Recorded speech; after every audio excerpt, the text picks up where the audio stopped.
Et si votre chien n'était pas là par hasard? Et si parmi tous les instants de votre vie, parmi tous les chemins que vous auriez pu emprunter, quelque chose de plus grand avait veillé à ce que cette âme précise vous trouve? Pas n'importe quel chien. Celui-ci. Celui qui dort près de vous, qui vous observe, qui sait toujours d'une manière ou d'une autre quand quelque chose ne va pas, avant même que vous n'ayez prononcé un seul mot. Car voici ce que la science a découvert et ce que la sagesse ancienne a toujours su. Le lien entre un humain et son chien ne ressemble à rien d'autre sur cette terre. Il n'est pas similaire aux autres liens, il est incomparable. Et quand vous comprendrez pourquoi, vous ne regarderez plus jamais votre chien de la même manière. Revenons en arrière. Très loin en arrière. Dans l'Égypte ancienne, le dieu Anubis, gardien des morts, portait une tête de chacal. Les chiens ne se contentaient pas d'errer dans les rues de l'Égypte ancienne, ils se tenaient au seuil entre la vie et la mort. C'étaient eux à qui l'on confiait la mission de guider les âmes en toute sécurité à travers les ténèbres vers ce qui les attendait ensuite.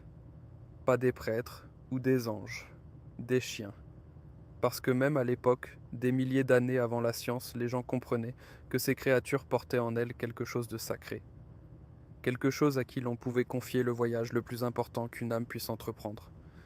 Dans les traditions amérindiennes, les chiens étaient des guides spirituels, des protecteurs de la tribu, non seulement contre les dangers physiques, mais aussi contre les maux spirituels. On croyait qu'ils ressentaient ce que les yeux humains ne pouvaient pas voir, qu'ils avertissaient des énergies qui n'avaient pas encore pris forme. Et dans la mythologie celtique, les chiens étaient les compagnons des guérisseurs, présents aux sources sacrées, et l'on croyait que leur simple contact portait le pouvoir de guérison. Maintenant, posez-vous une question. Pourquoi des cultures qui ne se sont jamais rencontrées, séparées par des océans, des siècles, des langues et des croyances, arriveraient-elles toutes exactement à la même conclusion, que les chiens sont plus que des animaux, qu'ils se tiennent à un point de croisement entre le monde humain et quelque chose de plus profond? Ce n'est pas une coïncidence. C'est une vérité si ancienne qu'elle a trouvé son chemin dans chaque recoin de la Terre, de manière indépendante, parce qu'elle avait besoin d'être connue. Et puis, considérez ceci, le mot dog, chien en anglais, éplé à l'envers, donne God, Dieu. Certaines personnes en sourient et passent à autre chose. Mais d'autres ressentent quelque chose en l'entendant. Une reconnaissance.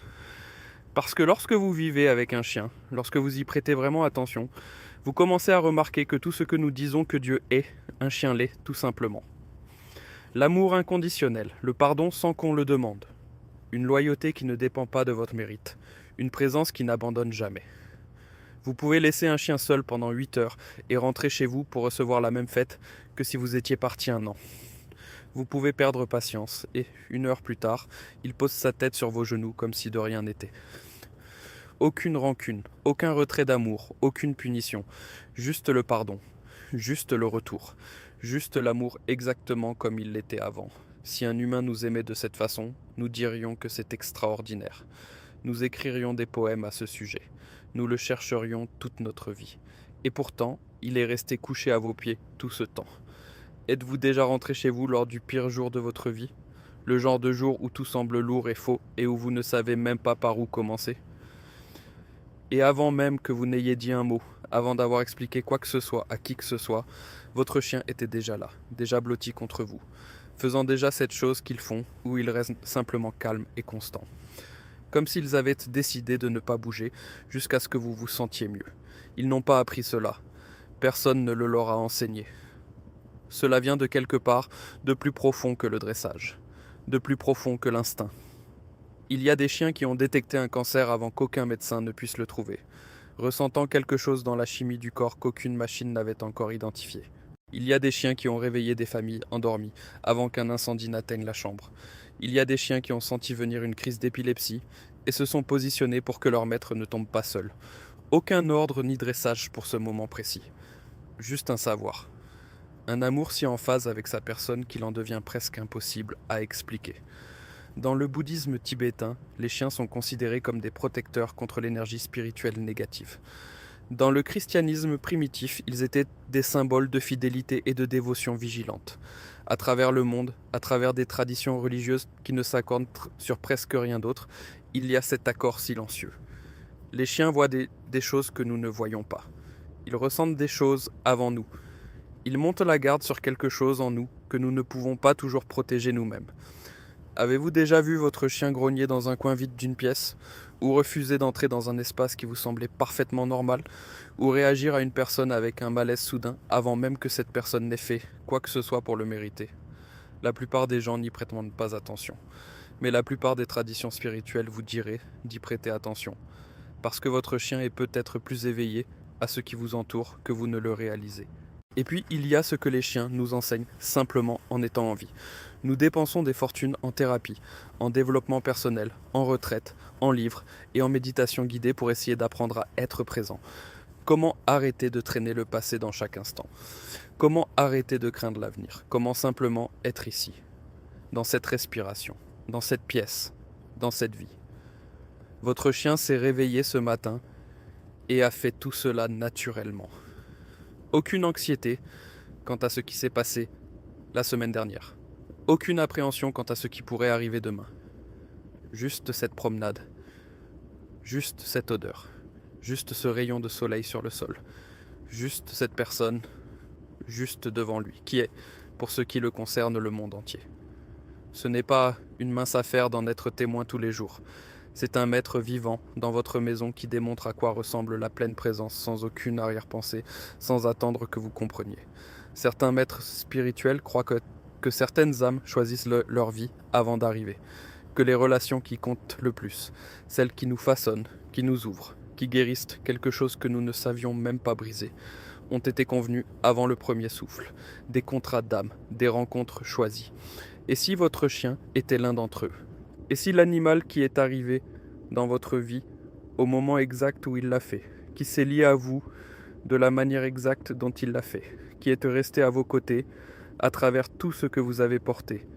Et si rien de tout cela n'était le fruit du hasard? Et s'il savait que vous aviez besoin d'exactement ce qu'il avait à donner? Parce qu'il y a quelque chose d'indéniable chez un chien qui trouve sa personne.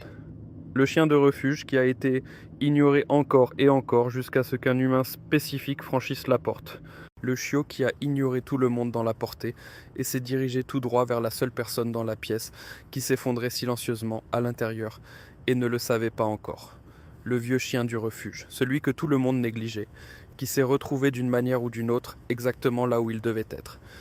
Ces moments se produisent trop souvent, trop précisément, pour ressembler entièrement au hasard. Il y a une autre chose dont on parle rarement, ce que les chiens font non seulement pour les personnes qui les possèdent, mais pour le monde qui les entoure. Pensez à ce qui se passe lorsqu'un chien entre dans une pièce pleine d'inconnus. Les murs tombent, des gens qui ne se seraient pas parlé commencent à discuter. Quelqu'un se penche pour le caresser, et soudain il y a une conversation, un rire, un moment de connexion qui n'aurait pas existé sans ce chien franchissant la porte. Les chiens dissolvent les barrières invisibles que les humains passent toute leur vie à construire autour d'eux. L'armure que nous portons en public. La comédie d'aller bien, la distance que nous gardons parce que la proximité semble trop risquée. Un chien ne reconnaît aucune de ces armures. Il la traverse directement. Les chercheurs étudiant les liens sociaux ont découvert que les propriétaires de chiens sont nettement plus susceptibles de rencontrer leurs voisins, de nouer des amitiés et de déclarer ressentir un sentiment de communauté que les personnes sans chien. Pas légèrement plus susceptibles, nettement. Le chien devient un pont entre des êtres humains, isolés, qui se tenaient à quelques mètres les uns des autres sans jamais trouver le moyen de se rejoindre. Spirituellement, ce n'est pas une petite chose. Presque toutes les traditions de sagesse désignent la déconnexion des autres, de nous-mêmes, du divin comme la racine de la souffrance humaine. Et voici cette créature qui défait la déconnexion simplement en existant. Simplement en étant joyeuse, ouverte et sans défense dans un monde qui a oublié comment être l'une de ces choses. Et qu'en est-il de la loyauté ? Car rien dans l'expérience humaine ne vous prépare à la loyauté d'un chien. La plupart d'entre nous ont été déçus par des personnes en qui nous avions une confiance absolue, par des relations que nous croyions permanentes, par des versions du monde sur lesquelles on nous avait dit de compter. La trahison laisse une marque qui ne s'efface jamais complètement. Elle nous apprend, lentement et douloureusement, à retenir quelque chose. À aimer avec une main ouverte et une main sur la défensive. Et puis vous regardez votre chien attendre près de la porte chaque jour à la même heure, parce que c'est à ce moment-là que vous rentrez. Même les jours où vous êtes en retard, même les jours où vous oubliez, Ils sont là, certains, patients, croyant sans aucune preuve que vous arrivez, que vous venez toujours, que vous ne pourriez jamais ne pas venir. Ce genre de foi est rare dans ce monde. Il y a une histoire que la plupart des amoureux des chiens connaissent comme Hachiko, l'Akita japonais qui attendait chaque jour à la gare de Shibuya, son maître décédé. Il a attendu pendant 9 ans, chaque jour jusqu'à sa mort au même endroit. Une statue de lui se dresse toujours à cette gare. Les gens y déposent des fleurs. Ils pleurent en la voyant même s'ils n'ont jamais eu de chien, car quelque chose dans cette histoire touche une partie du cœur humain qui la reconnaît immédiatement. Voilà à quoi ressemble la fidélité lorsqu'elle n'est assortie d'aucune condition. Et si vous avez un chien dans votre vie, vous vivez avec ce niveau de dévotion en ce moment même. Pas dans un livre d'histoire, pas dans une statue, mais dans votre maison, vous suivant de pièce en pièce, vous attendant, vous choisissant chaque jour sans poser de questions. Ne prenez pas cela à la légère.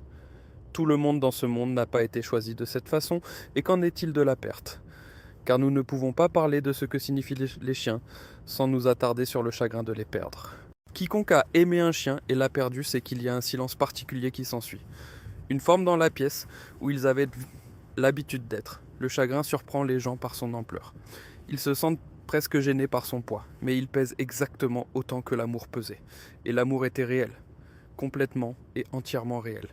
Et beaucoup de gens croient que ce qu'un chien laisse derrière lui n'est rien. Que l'amour qu'ils vous ont donné, la patience qu'ils ont modélisée, la sécurité qu'ils ont créée, la joie qu'ils ont reflétée dans vos pires moments, tout cela perdure. Pas seulement dans la mémoire, dans ce que vous êtes devenu pendant qu'ils étaient avec vous, dans la façon dont vous avez appris à pardonner plus vite parce qu'ils vous ont montré comment faire, dans la façon dont vous avez appris à être plus présent parce qu'ils n'ont jamais cessé d'être présents avec vous. Ils nous changent, et la version changée de nous-mêmes les porte en avant, toujours. Alors, voici la question qui mérite réflexion. Pourquoi ce chien est-il entré dans votre vie ? Était-ce pour vous protéger de quelque chose que vous n'aviez pas vu venir ? Était-ce pour guérir quelque chose qui était brisé depuis si longtemps que vous aviez oublié ce que c'était que d'être entier ? Était-ce pour vous enseigner à quoi ressemble réellement l'amour inconditionnel lorsqu'il n'a pas d'arrière-pensée, pas de conditions, pas de petit caractère ? Ou peut-être était-ce quelque chose d'encore plus simple et d'encore plus profond que tout cela ? Peut-être sont-ils venus pour vous rappeler, lors des matins ordinaires du mardi, des longues nuits difficiles et des moments de calme entre les deux, que vous êtes aimés, que vous êtes vus, que quelque chose dans cet univers a décidé que vous valiez la peine qu'on soit là pour vous, parce que c'est ce qu'ils font. Chaque jour, sans faute, sans question, sans rien demander en retour. Ils sont là pour vous. Et peut-être, juste peut-être, que c'est la chose la plus sacrée de toutes.